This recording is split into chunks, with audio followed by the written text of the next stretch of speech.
Para el ejercicio 20 dice, hay una función f distinta de la función constante, tal que el valor absoluto de f de y menos f de x sea menor o igual al valor absoluto de y menos x. Entonces, la primera candidata que podemos apreciar es que, lo primero que podemos ver es que, gracias a que tenemos una desigualdad, ¿verdad?, de ambas expresiones, una candidata idónea sería, bueno, pues ver cuándo se cumple la igualdad. Esto ocurriría cuando f de y es igual a y y f de x es igual a x. Es decir, bueno, o viceversa, ¿no? Cuando f de y es x y f de x. Pero la más natural es cuando f de y es igual a y cuando f de x es igual a x, ¿no? Es decir, cuando tomamos la función identidad. Entonces, aquí marcado, si tomamos f de x igual a x para todo x real, entonces ocurre que el valor absoluto de f de y menos f de x coincide con el valor absoluto de y menos x. Y esto, pues, ya cumple la desigualdad, ¿no? Porque es menor o igual y se comprende el igual entre ambas expresiones. Bueno, pero el ítem B dice, suponga que f de y menos f de x es menor o igual que y menos x al cuadrado para todo x y y. ¿Por qué implica esto que el valor absoluto de f de y menos f de x sea menor o igual que y menos x al cuadrado? Demuestra que f es una función constante. Indicación, nivel del intervalo de x a y en n subintervalos iguales. Entonces, para el primer ítem, veamos que si f de y menos f de x es menor o igual que y menos x al cuadrado, al cambiar y por x tendríamos que f de x es bueno, esto se cumple para todo par de números reales, x y y. Entonces, si cambiamos x por y y viceversa, tendríamos que f de x menos f de y es menor o igual que x menos y al cuadrado. Pero vemos que x menos y al cuadrado es precisamente y menos x al cuadrado, es decir, estos dos valores coinciden por estar precisamente elevados al cuadrado, ¿no? Entonces, por ello vemos que esta misma expresión es mayor o igual que f de y menos f de x y mayor o igual que f de x menos f de y. Es decir, mayor o igual que esta expresión con el signo más o con el signo menos. Por lo tanto, eso nos permite concluir que el valor absoluto de la expresión, es decir, el valor absoluto de f de y menos f de x, es menor o igual que y menos x al cuadrado. Ahora, bueno, esta es la primera parte, ¿no? Ahora el otro quiere demostrar que f es la función constante. Para ello, aferrándonos a la sugerencia, vamos a tomar la hipótesis y a hacer una partición del intervalo que va de x a y en n subintervalos, dándonos un bosquejo como el de la derecha, ¿no? El primer punto representa x, que lo hemos llamado x sub 0, y el último y, llamado y sub n, x sub n. Entonces, de esta manera vemos que aquí hay n intervalos, ¿no? Primero el que va de x sub 0 a x sub 1, el segundo el que va de x1 a x2, y así sucesivamente. Entonces, bajo la hipótesis, aplicando esto a cada subintervalo, tenemos que el valor absoluto de f de x1 menos f de x es igual que la amplitud de este intervalo al cuadrado, ¿verdad? Eso es lo que dice la hipótesis. Que la diferencia de las imágenes en valor absoluto es menor o igual que el cuadrado de la diferencia de las preimágenes.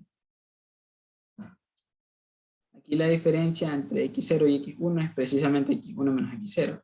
Pero como la indicación dice que tomemos todos estos intervalos de igual amplitud, esa amplitud pues, es, de hecho, la diferencia de xn menos x dividido para n intervalos, ¿verdad? Entonces, como xn es y, nos quedaría y menos x dividido para n. Y eso elevado al cuadrado. Y bueno, esta amplitud que es la misma para cada subintervalo. De manera que para el segundo intervalo tendríamos el valor absoluto de fx2 menos fx1 menor o igual que y menos x sobre n al cuadrado. Y así sucesivamente hasta la última, ¿no? Valor absoluto de f y menos f de x sobre n menos 1. Todo eso menor o igual que y menos x sobre n al cuadrado. Al sumar estas n expresiones tendríamos esto, ¿no?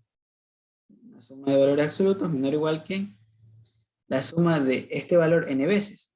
Bueno, se me cancelaría una n con una de las n que aparecen aquí, me quedaría y menos n al cuadrado sobre n. Allá. Pero si nosotros realizamos la desigualdad triangular, ¿verdad? La desigualdad triangular generalizada sobre cada uno de estos sumandos, este sumando sería mayor o igual, verlo acá, sería mayor o igual que el valor absoluto de la suma de estos términos, ¿verdad? f de x1 menos f de x más f de x2 menos f de x1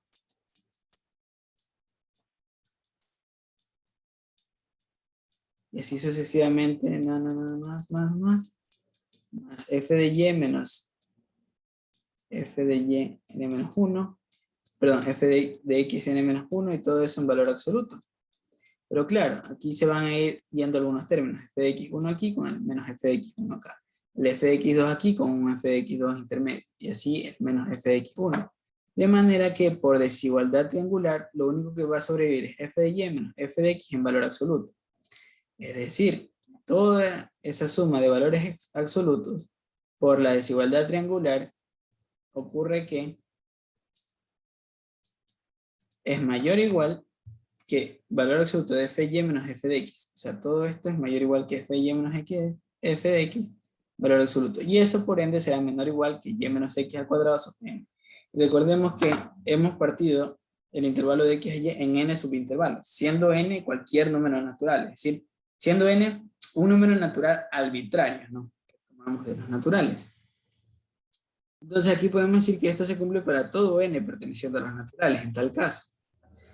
Ya, entonces veamos, supongamos que la diferencia, este valor de f de y menos x, f de x en valor absoluto, es un número positivo, es k mayor que 0. ¿Ya? Entonces, veamos por qué esto genera una contradicción.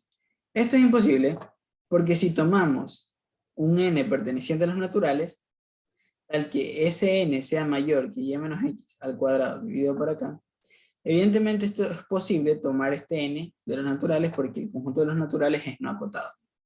Entonces podemos tomar este n lo suficientemente grande, en este caso mayor que y menos x al cuadrado sobre k, y tendríamos que k sería mayor que y menos x al cuadrado dividido por n. ¿Esto por qué? Porque tanto k como n son números positivos. Entonces, el despeje de este modo está totalmente justificado. Entonces tendríamos que, en ese caso, tendríamos que el valor absoluto de f de y menos f de x, que dijimos es igual a k,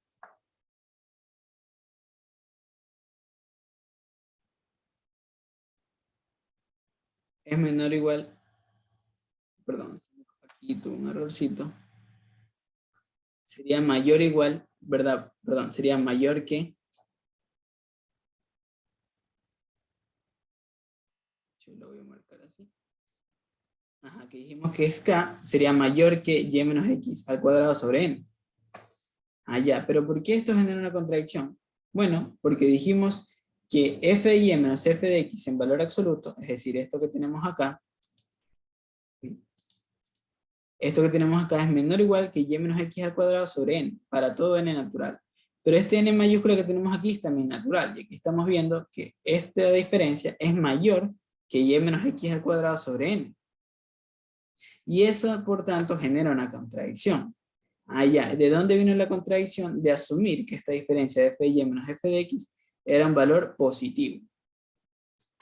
¿Ok? Y claro, como no puede ser un valor positivo, entonces, al tratarse de un valor absoluto, la única posibilidad es que f de y menos f de x sea 0, perdón. Entonces podemos decir, por lo tanto, f de y menos f de x en valor absoluto es igual a 0. Pero claro, esto acontecerá si solo si f de y es igual a f de x. Y claro, como aquí estamos tomando x y valores reales cualesquiera, podemos decir que esto es para todo par de números x y y reales, ¿no? Y esto quiere decir que f es la función constante. Es constante. Y bueno, esto ha sido el ejercicio 20. Muchas gracias.